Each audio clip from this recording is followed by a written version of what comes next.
चोरों के मुंह काला करके अयोध्या में घुमाना चाहिए। मैं कह रही गधे पे बिठा के घुमाने चाहिए। चंदा चोरों के मुंह काले करके जूतों के हार पहना के गधे पे घुमा के, गधे का मुंह इधर बंदे चंदा चोर का मुंह इधर, पूंछ पकड़ के सारे रास्ते घुमाने। मैं मंदिरों में चंदा देने से विश्वास नहीं करती। अब यति महाराज जी काम कर रहे हैं, इनको दो ना जो धर्म के लिए लगा रहे हैं। यहाँ लोगों की मर जाती, हम धर्म के लिए काम कर रहे हैं, हमारे लिए तो किसी के पास एक पैसा नहीं है। मंदिरों में जा जाके ये आंसू बहाएंगी राम की, शाम को देख देख कर चूड़ियां उतार डालेंगी। शर्म आनी चाहिए। तुम्हारी बहन बेटियां कई बेचारी टीन टोपड़े में रह रही हैं, तुम्हारे बहन बेटियों की कई गरीबों की शादी नहीं हो पा रही। कान के नाम पर खाया हुआ मरेंगे और कुत्ते की मौत मरेंगे। मैं मुंह पर कहती हूँ कि तुम कुत्ते की मौत मरोगे जो श्री राम के नाम पर चंदा चोरो, तुम्हारा सत्यानाश हो। और आपके सामने अल्लाह के खड़ा कर दिया जाए तो क्या? मैं धाए चप्पल ये देखी मेरी पंजाबी जुत्ती देखो, इसी से मारूंगी, बना बना के मारूंगी। कैसी बातें करते हो? आए तो सही। कहने का मतलब ये है कि जब तक तुम सब जनता, मैं अकेली क्या कर सकती हूँ? मेरा भाषण 1 लाख 1 करोड़ सुन लेगा, 2 करोड़ सुन लेगा। 140 करोड़ की आबादी है, एक बंदे को बोलने का हक है। जिसने राम मंदिर के लिए अरबों रुपये इकट्ठे दान हुआ, कहाँ है वो? लग गया, जो लग गया, बाकी कहाँ है? किसके हराम की कमाई में गए?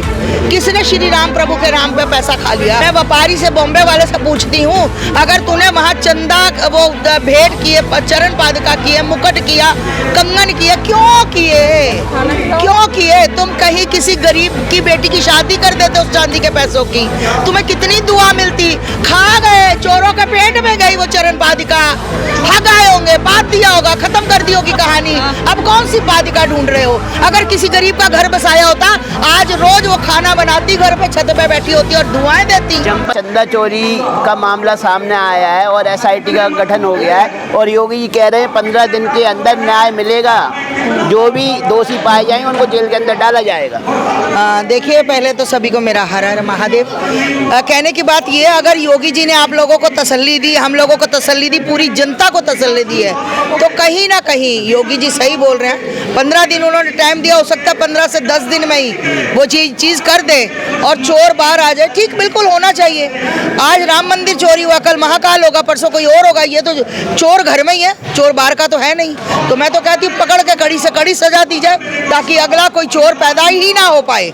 लेकिन जो चोर है उनके आका तो बड़े बड़े हैं ना, कैसे पकड़े जाएंगे? RSS के ही लोग हैं सारे के सारे। चंपत राय जी RSS के, अनिल मिश्रा RSS के। चंपत राय के ड्राइवर पे सीधा इल्जाम लगा रहा है। मतलब सीधा है, छोटी मछली को फंसा देना है, बड़ी मछली को बचा लेना है। नहीं, टाइम बड़ी मछली का भी आता है। आपने ये कैसे कह दिया? हाँ। छोटी मछली, बड़ी मछली का भी टाइम आता है और वो भी जाती है। फिर जब इनके काले चेहरे, इनके काले मुंह, इनके चिट्ठे खुलेंगे, इनकी किताबें खुलेंगी, तो फिर इनके बचने का कहाँ से चांस है? कम से कम चलो मैं कह रही बच गए, काला मुंह तो लोगों के सामने आए कि नहीं आना चाहिए? काला चेहरा तो लोगों के सामने आना चाहिए कि ये बंदे हैं जो बड़े धनोदर बने हुए थे, आज इनके मुख काले हैं। तो ये काले मुंह सामने आएंगे, आने चाहिए। तो चंदा चोरों के मुंह काला करके अयोध्या में घुमाना चाहिए। मैं कह रही गधे पे बिठा के घुमाने चाहिए। चंदा चोरों के मुंह काले करके जूतों के हार पहना के गधे पे घुमा के, गधे का मुंह इधर, बंदे चंदा चोर का मुंह इधर, पूंछ पकड़ के सारे रास्ते घुमाने चाहिए। सबूत मिलेंगे कैसे? CCTV कैमरे की फुटेज गायब है। अगर पुलिस चाहे, शासन प्रशासन चाहे, है ना, तो ये कुछ भी कर सकते हैं। ये एक बंदे का कुत्ता खोजे ना मंत्री का, तो वो भी खोज लाते हैं। ये तो चंदा चोर है, अरबों खरबों का चंदा चोरी हुआ, करोड़ों का।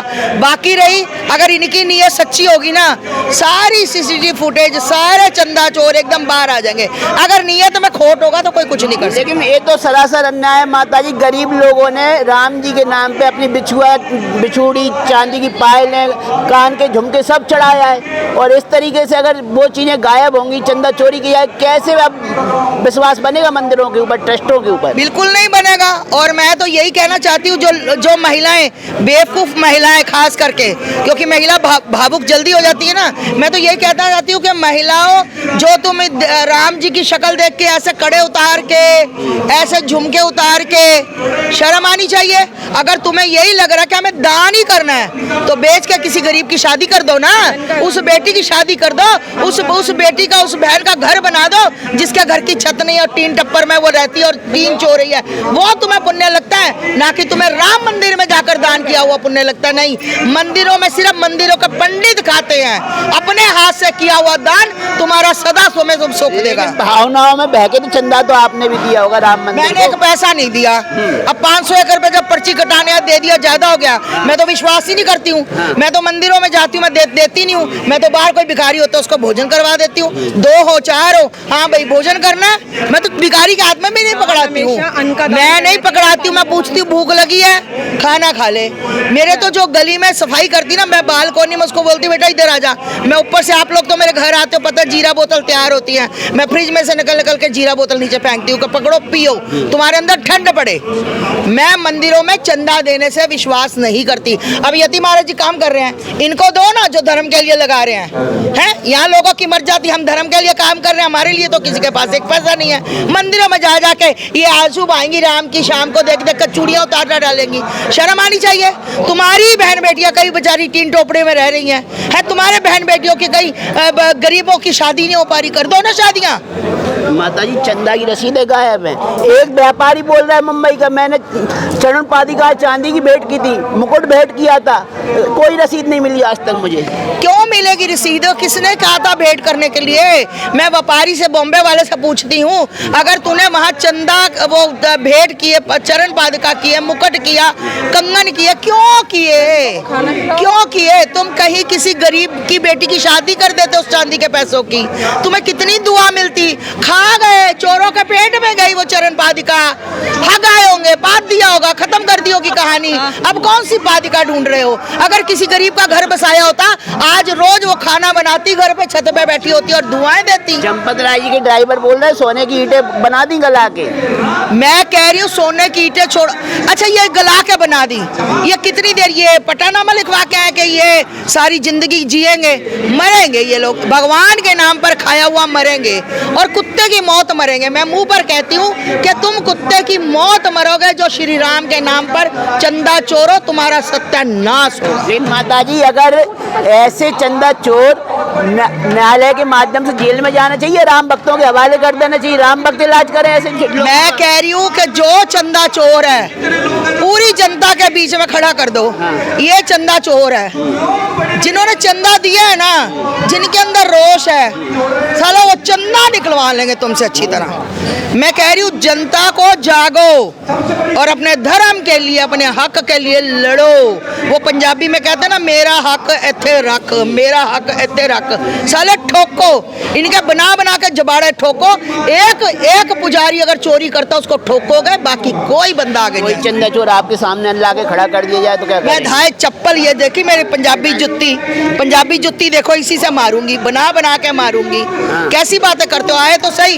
कहने का मतलब ये है कि जब तक तुम सब जनता, मैं अकेली क्या कर सकती हूँ? मेरा भाषण 1 लाख 1 करोड़ सुन लेगा, 2 करोड़ सुन लेगा। 140 करोड़ की आबादी है, एक बंदे को बोलने का हक है। जिसने राम मंदिर के लिए अरबों रुपये इकट्ठे दान हुआ, कहाँ है वो? लग गया, जो लग गया, बाकी कहाँ है? किसके हराम की कमाई में गए? किसने श्री राम प्रभु के नाम पे पैसा खा लिया? योगी जी अलग से निकलवा लेंगे चंदा। मैं कह रही हूँ योगी जी अगर एनकाउंटर करवा सकते ना, 72 के पास भेज सकते हैं, तो योगी जी चाहे चंदा भी निकलवा सकते हैं। क्योंकि वो थोड़ी ना मुस्लिम है चंदा चोर जो 72 के पास जाएंगे, सनातनी है। मैं एग्जाम्पल दे रही हूँ, तो वो चंदा भी, योगी जी के आगे हिंदू मुस्लिम सिख ईसाई नहीं चलता, वो न्याय की बात करते हैं। अब योगी जी बिल्कुल निकलवाएंगे, चंदा चोरों को बाहर निकालेंगे। मैं तो यही कहती हूँ, जो जिसका दोषी हो उसके सामने सौंप देना चाहिए, खत्म कहानी।